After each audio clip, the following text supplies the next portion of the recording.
start you off with a bold idea. Your brain is not who you are, it's who you practice to become. Every habit, every action, every belief that you repeat becomes a pathway in your brain. And the really wild and incredible thing is that those pathways can be strengthened, rebuilt, weakened, or entirely rewritten. I want to show you how neuroplasticity makes real change possible for anybody. It's the brain's ability to change its function and structure. We once believed that your brain stopped developing once you were a child. Research shows that it's always remodeling from experiences, learning, and behavior.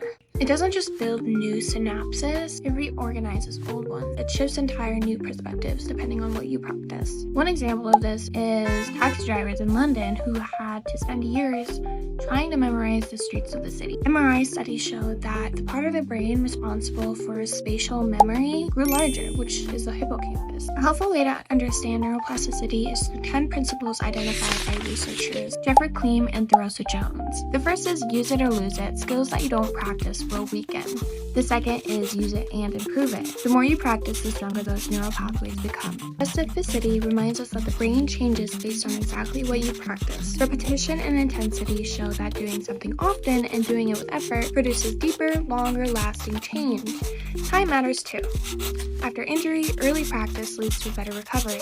Salience means your brain learns best when the task feels meaningful. Age influences speed. Anyone can change, but younger brains do it much easier. Transference tells us that improving one skill can help related skills. And lastly, inference warns that old habits can block new learning, especially if they were built through shortcuts. One more fascinating layer to all of this: mirror neurons. These are cells in the brain that fire not only when you perform an action, but also when you watch somebody else do it. They help you learn through imitation, building empathy, and mental rehearsal skills. They're one reason why observing others, visualizing success, or practicing alongside somebody more skilled can help accelerate your brain's ability to rewire. Yes, difficult experiences and old habits can leave a carved pathway in your brain, but that doesn't mean it's permanent. With all the things I listed before, in intentional effort, the brain can rewire new routes.